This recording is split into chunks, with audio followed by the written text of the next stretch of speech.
আসসালামু আলাইকুম ওয়া রাহমাতুল্লাহি ওয়া বারাকাতুহু। আপনার শরীরে কোথাও ব্যথা হচ্ছে? আপনি পড়ে গিয়ে অথবা অন্য কোনোভাবে ব্যথা পেয়েছেন? আজ আমি আপনাদেরকে শিখাবো রাসূল আকরাম সাল্লাল্লাহু আলাইহি ওয়াসাল্লামের শিখানো একটি দোয়া। যে দোয়াটি পাঠ করলে পড়লে যে দোয়াটি পড়ে ঝাড়ফুঁক করলে ইনশাআল্লাহ আপনার ব্যথা কমে যাবে, আপনার ব্যথা সেরে যাবে ইনশাআল্লাহ। এই দোয়াটি খুবই পরীক্ষিত। আমি রোগীকে, বহু মানুষকে এই দোয়াটি পড়ে জারফুক করেছি। আলহামদুলিল্লাহ খুবই ভালো ফলাফল পেয়েছি। এমনকি ফোনের মাধ্যমে, মোবাইলের মাধ্যমে কাউকে যদি পড়েছি আর অপর প্রান্ত থেকে ব্যক্তি যদি শুনেছেন, এর মাধ্যমে আলহামদুলিল্লাহ খুব ভালো ফলাফল দেখেছি। আপনাদের যদি কারো শরীরে ব্যথা থাকে, অনেক দিন ধরে ব্যথা অনুভব করতেছেন, ঔষধ খেয়েও যদি আপনাদের ব্যথা না কমে, না সারে, তাহলে ইনশাল্লাহ আমাদের সাথে যোগাযোগ করতে পারেন। আমরা ইনশাল্লাহ আপনাকে এই দোয়াটি পড়ে চিকিৎসা করে দিব ইনশাল্লাহ।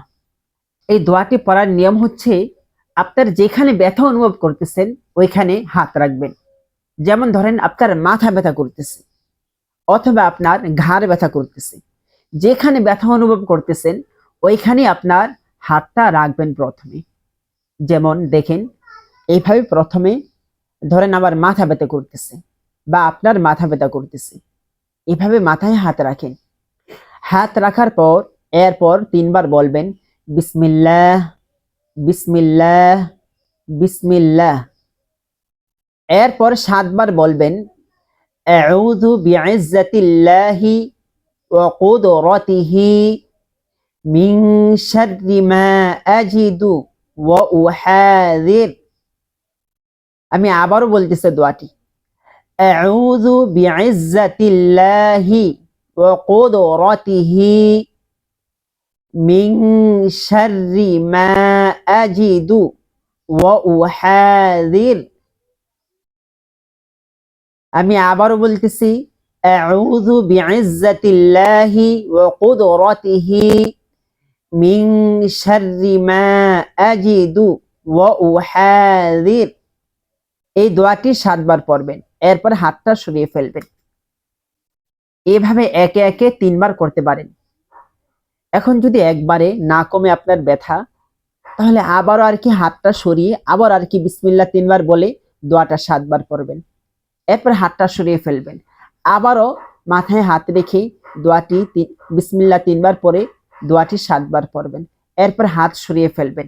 ইনশাল্লাহ দেখবেন এইভাবে 3 বার করার পরে ইনশাল্লাহ আপনার ব্যথা কমে যাবে অথবা সেরে যাবে। অনেক সময় তো আমি এরকমই দেখছি, সাথে সাথে ফলাফল দেখতে পেয়েছি অনেক রোগীদের, অনেক ব্যক্তিদের। আপনি এইভাবে পড়েন ইনশাল্লাহ অনেক সময় সাথে সাথেই ফলাফল পাবেন। যদি সাথে সাথে ফলাফল না পান, তাহলে বিকালে আবার করবেন। এরপরে যদি না কমে, এর পরের দিন আবার সকাল বিকাল করবেন, এর পরের দিন আবার সকাল বিকাল করবেন।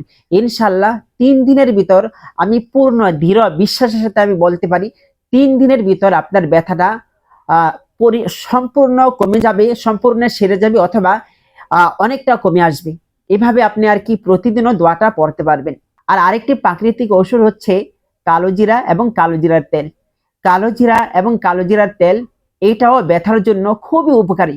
আপনি ব্যবহার করলেই দেখবেন, এই যে দোয়াটা আমি আপনাদেরকে শিখালাম, এই দোয়াটি 7 বার পরে যদি কালোজিরা এবং ওই কালোজিরার তেলে পরে ফু দিয়ে যদি ব্যবহার করেন, নিয়মিত ব্যবহার করেন, ইনশাল্লাহ দেখবেন আপনার ব্যথা যতই জটিল হোক, আল্লাহ চাহে তো আস্তে আস্তে আস্তে আস্তে কমে আসবে, এক সময় পরিপূর্ণ ব্যথা দূর হয়ে যাবে।